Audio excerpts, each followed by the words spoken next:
India மற்றும் south Africa அணிகளுக்கு எதிரான இரண்டாவது டெஸ்ட் போட்டி தற்போது நடைபெற்று வருகிறது. இந்த போட்டி ஏற்கனவே 2 நாள் முடிவடைந்து தற்போது 3வது நாள் ஆட்டத்தில் நடைபெற்று வருகிறது. ஆனால் இப்போது இந்த போட்டி முடிய இன்னும் 2 நாட்கள் இருக்கும் பட்சத்திலேயே போட்டியின் ரிசல்ட் ஏறக்குறைய இன்றைய நாளிலேயே உறுதியாகிவிட்டது. அவங்க இந்தியா சவுத் ஆப்பிரிக்கா அணிகளுக்கு எதிரான இரண்டாவது டெஸ்ட் போட்டி தற்போது நடைபெற்று வந்த சமயத்தில் இன்றைய தினம் 3வது நாள் ஆட்டத்தில் இந்திய அணியின் பேட்டிங் என்பது இந்த போட்டியின் ரிசல்ட்டை இன்றைய நாளிலேயே காட்டிவிட்டது. ஏனென்றால் இந்த போட்டி தொடங்கி முதலில் பேட்டிங் செய்த சவுத் ஆப்பிரிக்கா அணி முதல் இன்னிங்ஸில் 489 ரன்கள் வரை எடுத்துவிட்டது. 489 ரன்கள் எடுத்த பிறகுதான் ஆல் அவுட் ஆனது சவுத் ஆப்பிரிக்கா அணி. மேலும் இந்த போட்டி நடைபெறுவது பேட்டிங்கிற்கு சாதகமான மைதானத்தில். ஆகவே சவுத் ஆப்பிரிக்கா அணி எடுத்த இந்த 489 ரன்கள் என்பது அவ்வளவு பெரிய ஸ்கோராகவும் பார்க்கப்படவில்லை. அதன் பிறகு இதனை சேசிங் செய்ய களமிறங்கிய இந்திய அணி முதல் இன்னிங்ஸில் எப்படியும் 600 ரன்களை கடந்துவிடும் என்றுதான் எதிர்பார்க்கப்பட்டது. அதற்கு காரணம் இந்த போட்டி நடைபெறுவதோ இந்தியாவில் வைத்து. ஆகவே இந்தியாவில் வைத்து சவுத் ஆப்பிரிக்கா அணியே 489 ரன்கள் வரை எடுத்திருக்கும் போது இந்திய அணி கண்டிப்பாக 500 ரன்களை எளிதாக கடந்துவிடும் என்றுதான் எதிர்பார்க்கப்பட்டது. மேலும் இந்திய அணி கட்டாயம் இந்த போட்டியில் வெற்றி பெற்றே ஆக வேண்டிய சூழ்நிலையிலும் இருந்தது. அதே சமயம் இந்த போட்டி நடைபெறுவதோ பேட்டிங்கிற்கு சாதகமான பிச்சில்.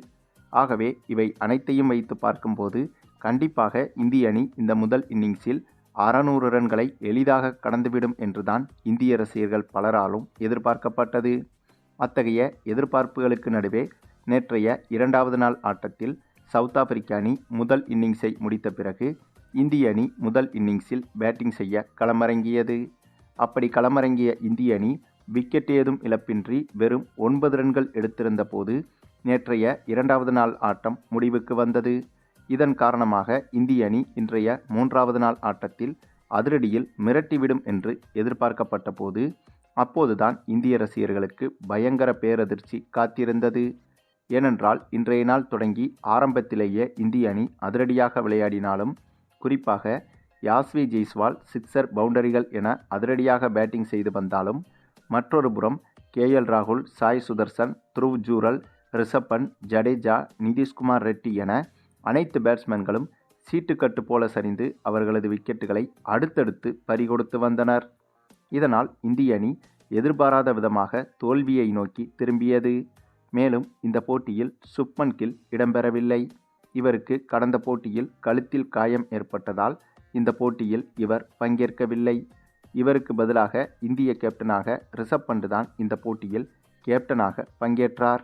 அப்படியாக கேப்டனாக பங்கேற்ற இவர் பொறுப்போடு நிதானமாக விளையாடாமல் வெறும் 7 ரன்களில் இந்த 2வது இன்னிங்ஸில் விக்கெட்டை பறிகொடுத்து பயங்கர ஏமாற்றத்தை கொடுத்திருந்தார். இவர் மட்டுமில்லாமல் KL ராகுல் வெறும் 22 ரன்களில் அவுட் ஆனார். இவரை தொடர்ந்து பெரிதும் எதிர்பார்க்கப்பட்ட தமிழக வீரர் சாய் சுதர்சன் வெறும் 15 ரன்கள் எடுத்து விக்கெட்டை இழந்தார். இதற்கு பிறகு த்ருவ் ஜூரல் வெறும் 0 ரன்களிலும், அதாவது ரன்கள் ஏதும் எடுக்காமலும், ரவீந்திர ஜடேஜா வெறும் 6 ரன்களிலும், நிதிஷ்குமார் ரெட்டி வெறும் 10 ரன்களிலும் என அனைவருமே இப்படியாக குறைந்த ரன்களில் விக்கெட்டுகளை பறிகொடுத்து வந்தனர். ஆனால் கடைசி நேரத்தில் நம்முடைய தமிழக வீரர் வாஷிங்டன் சுந்தர் பேட்டிங் செய்து ஓரளவுக்கு ரன்களை குவித்து இந்திய அணியை தற்காலிகமாக சரிவிலிருந்து மீட்டு வருகிறார். ஆனாலும் கூட மதிய நேர வரையிலும் 7 விக்கெட்டை இழந்த இந்திய அணி 170 ரன்களை கடந்து விளையாடி வருகிறது. கிட்டத்தட்ட இன்னும் 200 ரன்களுக்கு அதிகமாக இந்திய அணி எடுத்தால் மட்டும்தான் சவுத் ஆப்பிரிக்கா அணி முதல் இன்னிங்ஸில் எடுத்த ரன்களை சமன் செய்ய முடியும். ஆனால் இந்திய அணியால் இன்னும் 3 விக்கெட்டுகளை வைத்துக்கொண்டு அவ்வளவு ரன்களை அடிக்க முடியுமா என்று கேட்டால் கண்டிப்பாக முடியாதுங்க. ஆனால் இந்திய அணி நினைத்தால் எப்படியாவது இன்னும் 100 ரன்களை எடுத்துவிட முடியும். அப்படி 100 ரன்களை எடுத்துவிட்டாலே இந்த போட்டியில் இந்திய அணி தோல்வியை தவிர்த்து இந்த போட்டியை சமனில் முடித்துவிடலாம். ஆமாங்க, அதற்கு காரணம் முதல் இன்னிங்ஸில் சவுத் ஆப்பிரிக்கா அணி 489 ரன்கள் எடுத்துவிட்டது.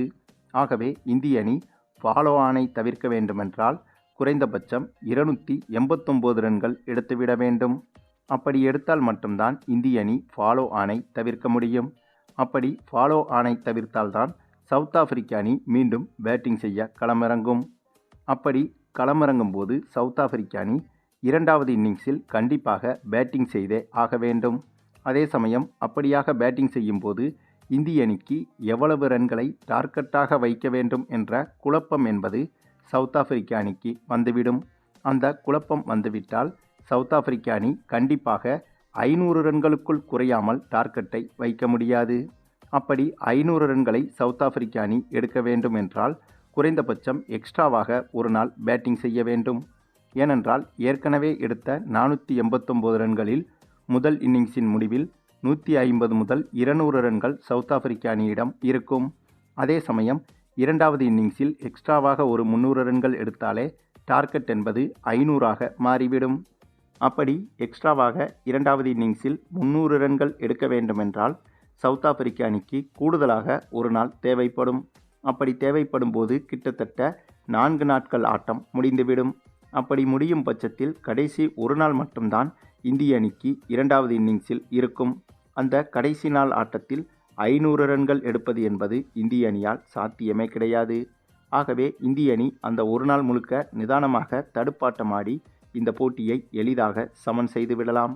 ஆனால் இவை அனைத்தும் சரியாக நடக்க வேண்டுமென்றால் முதலில் இந்திய அணி இந்த முதல் இன்னிங்ஸில் 289 ரன்களாவது குறைந்தபட்சம் எடுத்தாக வேண்டும்.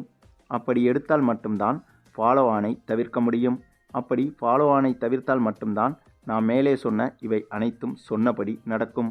அப்படி நடந்தால்தான் இந்த போட்டியில் இந்திய அணி தோல்வியை தவிர்த்து போட்டியை சமனில் முடிக்கலாம். அதே சமயம் இந்த போட்டியை இந்திய அணி சமனில் முடித்தாலும் கூட இந்த டெஸ்ட் தொடரை இந்திய அணி இழந்துவிடும். ஏனென்றால் ஏற்கனவே முதல் டெஸ்ட் போட்டியில் சவுத் ஆப்பிரிக்க அணி வெற்றி பெற்றுள்ளது. ஆகவே இந்த போட்டியை சமன் செய்தாலும் கூட 1-0 என்ற கணக்கில் சவுத் ஆப்பிரிக்க அணி இந்த தொடரை வென்றுவிடும். அப்படி இந்த தொடரை சவுத் ஆப்பிரிக்க அணி வென்றாலும் கூட அது இந்திய அணிக்கு பெரிய பாதிப்பாக இருக்காது. ஏனென்றால் இந்த தொடரை இந்திய அணி வெல்வதை காட்டிலும் இந்த இரண்டாவது போட்டியில் இந்திய அணி தோல்வியடையாமல் தோல்வியை தவிர்ப்பதுதான் மிகவும் முக்கியம்.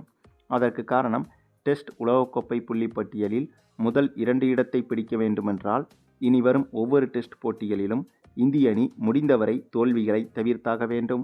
ஆகவேதான் டெஸ்ட் உலகக்கோப்பையை மனதில் வைத்து பார்த்தால் நடைபெற்று வரும் இந்த இரண்டாவது டெஸ்ட் போட்டியில் இந்திய அணி தோல்வியடையாமல் போட்டியை சமன் செய்வதுதான் முக்கியம்.